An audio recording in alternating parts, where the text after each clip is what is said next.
What's up, guys? How are you? Happy Tuesday. Welcome into another episode of the Daily Juice Podcast with me, Matt Perrault at Sports Talk Matt is my Twitter handle. Come over and follow. Have some fun as we watch games together or be in our Discord channel, bettingpros.com/chat. Awesome to get in there. You get to find out all the fun picks other people are making, and we sweat games together.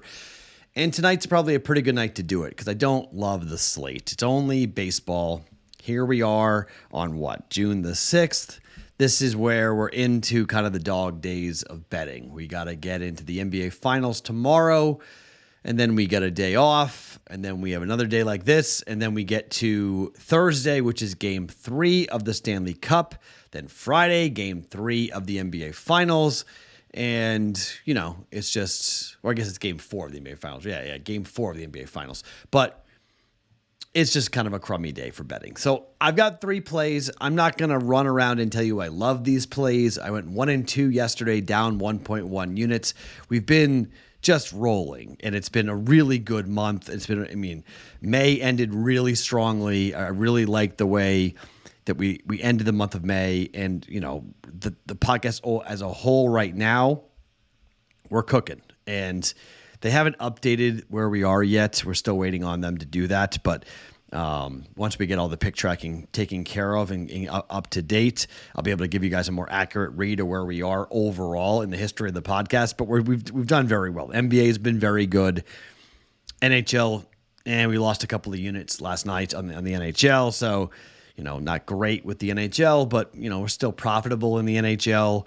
Very profitable in the NBA. It's been our best sport by far, so hopefully we can end the NBA Finals strong and keep going here with baseball, because baseball hasn't been bad. I mean, it just hasn't been as good. We're profitable in baseball. We're just not killing it like we are in the NBA. So 3 bets. We got baseball right yesterday. The Red Sox and the Rays under 4.5 in the first 5. That came in, so that was good.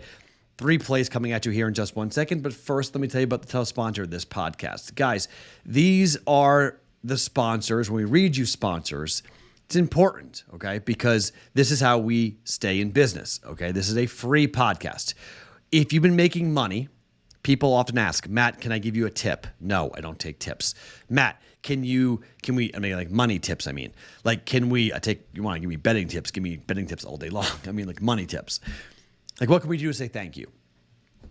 Go buy the meat. Go to omahasteaks.com. Go use the promo code JUICE, okay?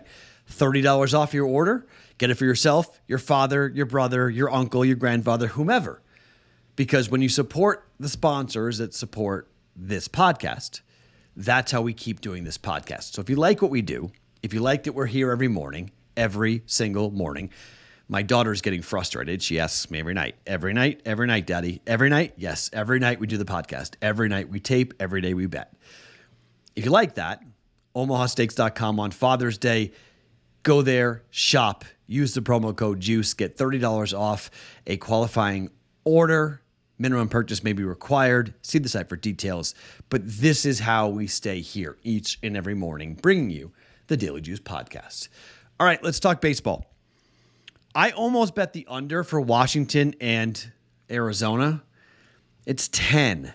It feels way too high because Henry, the starting pitcher for Washington, has been pretty good. ERA of 2.87 in the month of May, and a guy who has an opposing batting average of 274 on the road. He's been good. But the Diamondbacks on the road are 15-10-1 to the over. I'm a little concerned that they're going to rip apart this Irvin guy who has a 7.47 ERA at home. His last 3 starts haven't been bad, just 10 earned runs given up over his last 3 starts. But all the games have gone over that he pitches. Like way over, and he's lost 4 straight starts. So I'm a little concerned about jumping in here with the under, although I do lean towards the under 10. It's juiced to minus 125. It's 9.5 at a lot of books. Circa in Vegas has it at 10. Instead, I'm going to play the run line here.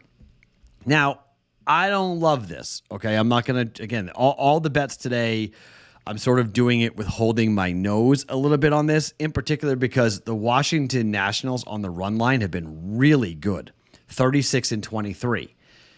But Arizona is 35-25 on the run line. Arizona's been really good. So oftentimes Washington is losing, but Washington is covering the run line. They'll lose by 1. Arizona on the road is 17-9, though, on the run line. Okay? Against a bad Washington team, I think we got a chance here to get in. At home, Washington hasn't been very good on the run line. They've been average on the run line, 15-16 on the run line. So mostly it's Washington covering it on the road, not covering it at home. It's plus money. I'm going to lay the 1.5 runs here. I'm going to go Diamondbacks run line plus 105 up against the Washington Nationals here today. Hopefully Henry pitches really well and let's light up Irvin. And let's get to the bullpen and score a bunch of runs here. Run line, plus 105 for 1 unit on the Diamondbacks up against the Washington Nationals. Now, the Marlins are at home against the Royals. The Marlins are playing their best baseball of the season. The money line is minus 154 here on the Marlins. You can bet run line if you want on this. But I'm just a little bit skeptical here to jump in with Miami, because Miami is 13-19 at home on the run line. It's a little afraid to bet them on the run line. They don't score a lot of runs. However, Zach Greinke on the road is 0-3 with a 5.52 ERA this year. Opposing batting average of 267, 18 earned runs in 29 and a third innings worth of work. As we know, Greinke is a much better pitcher at home than he is on the road. His last road start, though, against the Cardinals, he was phenomenal. 2-1 loss, though. He didn't win the game. On the road before that against the White Sox, 2-0 loss. Okay? I don't want to bet run line here. Lost 4-3 to the Brewers last time. Lost his 3 starts, 4 in a row, 3 of them on the road. Royals are a really bad team on the road this season, and Miami's been very good at protecting their home field. They're 19-13 at home straight up. Royals are 9-19 on the road. I'm going to bet the Marlins here. I need Luzardo not to be awful. All right? Luzardo, lefty, has been okay this season for the Marlins. Not awesome, but he's better at home like most pitchers.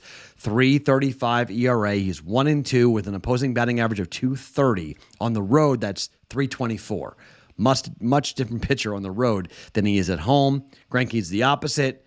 Moneyline Marlins minus 154 for 1.54 units. And I couldn't find anything else. All right? I couldn't find anything else. Somebody sent to me against the American League, I guess over the last 21 games, the Pirates are 0-21 on the run line against American League teams. The Pirates so far this year as a home team, they have not been good at home. They're 14-15 on the run line as a home team. And on the road, I mean, we know what the A's are. The A's are by far the worst team in baseball. They're 11-20 now after last night, winning on the run line, losing the game 5-4. I mean, they scored 4 runs. It was incredible to watch the 9th inning. They're down 5-4. Leadoff single. Runner gets thrown out at second base. Next batter doubles. Next batter, bloop single. But the guy on second couldn't get a good read, so he stops at third. First and third, 1 out, because the guy got thrown out at second. First and third, you need a fly ball, tie the game.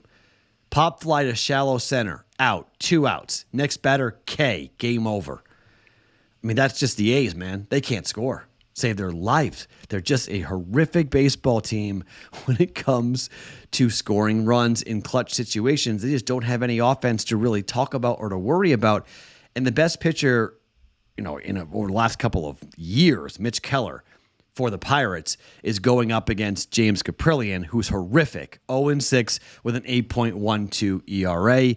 Mitch Keller is 7-1 with a 3.25 ERA. Mitch Keller at home this year has been just absolutely tremendous. 2.18 ERA, 3-0, opposing batting average of 185 in 33 innings worth of work, just 8 earned runs given up so far for Mitch Keller.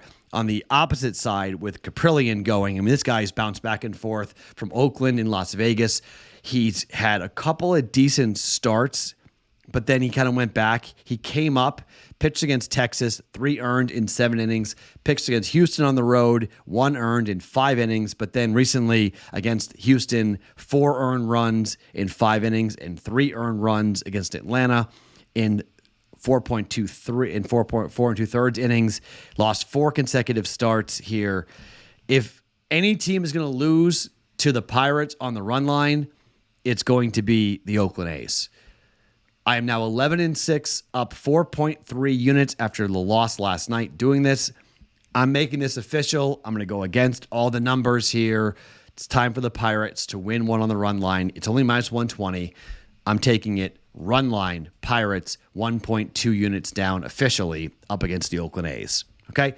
All baseball. Don't love these bets, but I've made them. Let's see how we do here on a Tuesday. Try to make up for the 1.1 unit loss we suffered on Monday. Again, Diamondbacks run line plus 105. Marlins money line minus 154. Pirates run line minus 120 here on a Tuesday. My name is Matt Perrault. Follow me on Twitter at SportsTalkMatt. Each and every morning, it is the Daily Juice Podcast. Always being brought to you by OmahaSteaks.com.